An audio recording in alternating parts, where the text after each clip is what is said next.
हाँ, hello my dear. आज मैं एक न्यू शुरुआत करने चल रहा हूँ। जीके, जीएस और सीओ को मैं क्वेश्चन एंड आंसर के फॉर्मेट में पढ़ाऊंगा। कुछ क्वेश्चन होंगे, बहुत सारी बातें मैं आपको इसमें बताने की कोशिश करूंगा। आज का सेशन 5 क्वेश्चंस मैंने उठाए हैं और 5 क्वेश्चंस में बहुत सारी जानकारी, कुछ वन लाइनर्स भी मैं आपको इसमें रिलेटेड बताऊंगा। जैसे सोन नदी किसकी सहायक नदी है? तो सोन नदी किसकी सहायक नदी है भाई? ए में यमुना, गंगा, गंडक, रामगंगा किसकी है? तो सोन नदी गंगा की सहायक नदी है। सोन नदी का उद्भव कहां से होता है? तो नदियों को अच्छे से पढ़ लीजिएगा। नदियां बहुत इंपॉर्टेंट होती हैं। हमारे देश में नदियों का जाल बिछा हुआ है।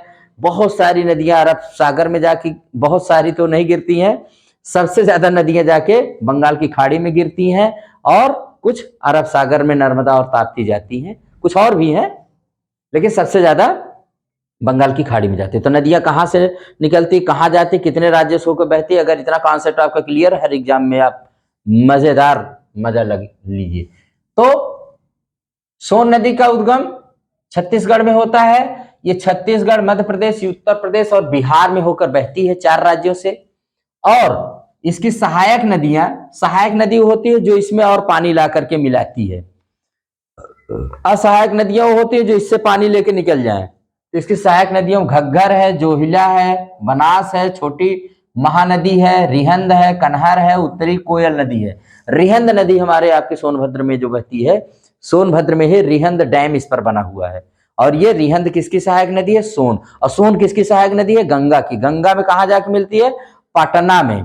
पटना में जाके गंगा से मिल जाती है। यमुना के बाद अगर कोई नदी जो दाहिने तट से जाके इससे मिलती है, दूसरी सबसे बड़ी नदी, तो कौन है भाई? सोन नदी। यमुना कहाँ गंगा में मिलती है? तो प्रयागराज में मिलती है, जहां पर संगम होता है।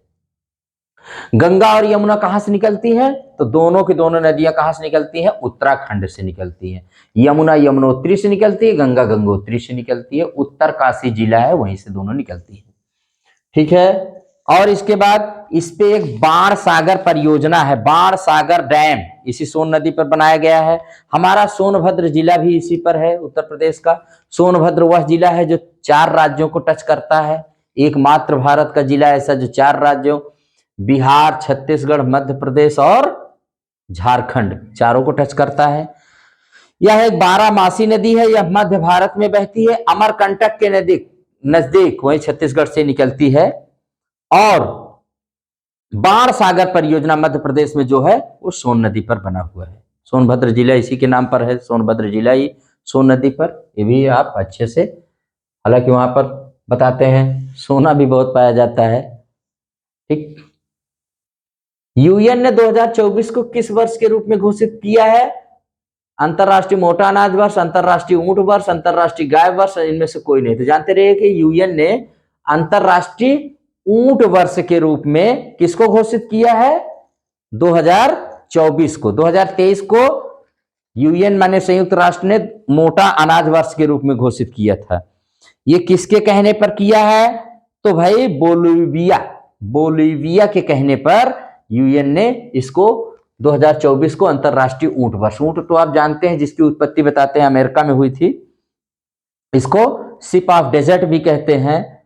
ओके। और ये 90 से अधिक देशों में आजीविका माने खाने पीने और रहन सहन का, स्पेशली रेगिस्तान में जहां होते हैं तो वहां पर ये बहुत बड़ा साधन है ऊंट।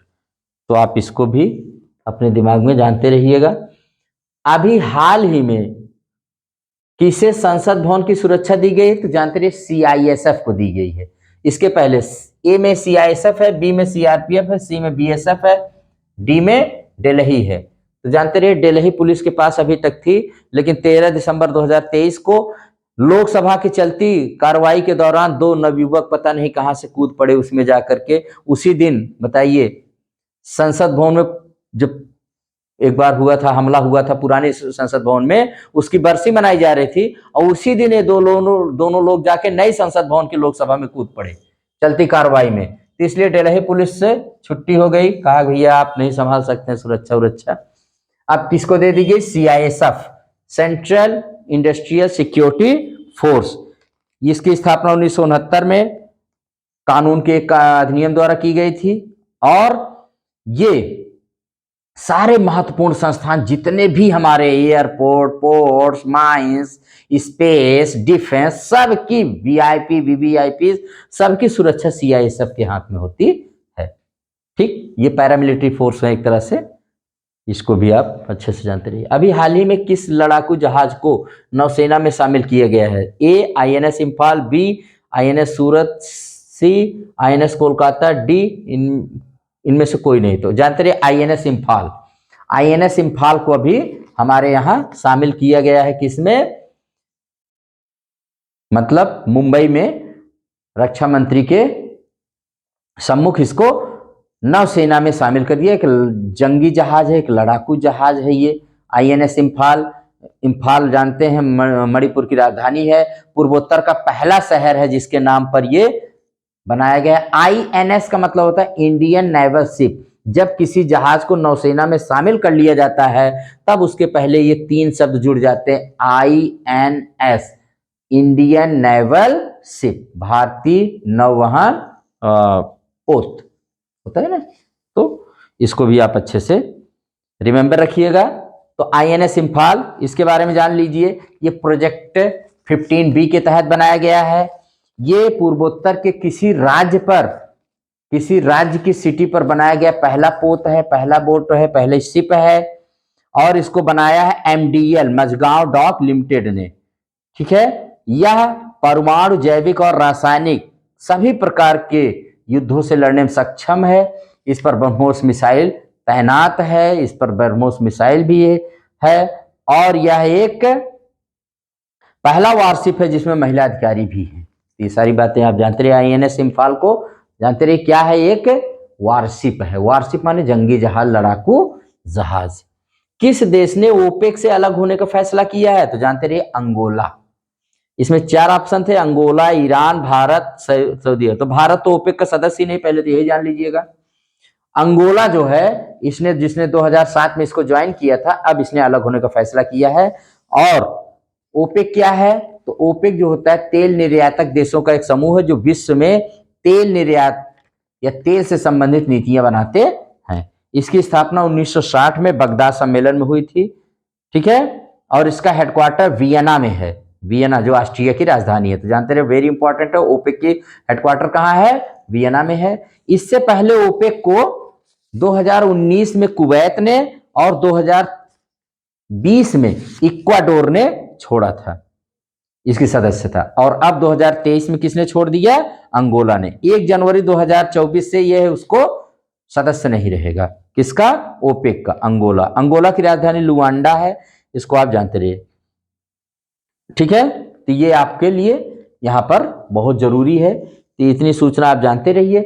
बाकी फिर आपसे मिलेंगे फिर किसी प्रोग्राम में, अगले वाले इस चैप्टर में आएंगे।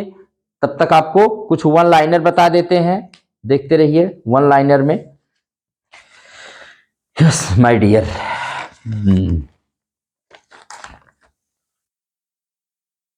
Yes my dear. वीवो, ये स्मार्टफोन मेकर कंपनी कहाँ की है भाई? स्मार्टफोन जो बनाती है चीन की कंपनी है। ट्रुथ कमीशन युगांडा ने बनाया हुआ है, शायद दुनिया का पहला कमीशन है जहां पर लापता, वो अपने देशों में लापता हर प्रकार के व्यक्तियों की जांच करता है, truth commission. Jacob Matthew versus state of Punjab, ये ऐसा मामला है, ऐसा एक न्याय मतलब इसमें बताया गया जिसमें मेडिकल लापरवाही से संबंधित, मेडिकल नेग्लिजेंस से संबंधित गाइडलाइंस जारी की गई थी इस केस में। कौन? Jacob Matthew versus state of Punjab. The Mahalakshmi free bus service, ये तेलंगाना सरकार द्वारा माने लागू की गई है योजना। इसमें सभी जितने भी हमारे वो होते हैं, महिलाएं हैं और ट्रांसजेंडर हैं, उन सब को फ्री बस सर्विस दी जाएगी, महालक्ष्मी फ्री बस सर्विस।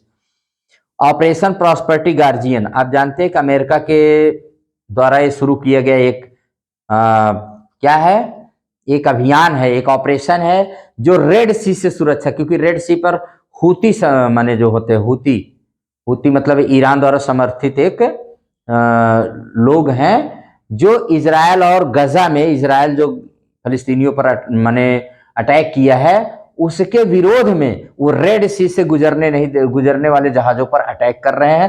तो अमेरिका द्वारा एक ऑपरेशन शुरू किया गया है जहाजों की सुरक्षा के लिए, उसको नाम दिया गया ऑपरेशन प्रॉस्पेरिटी गार्जियन।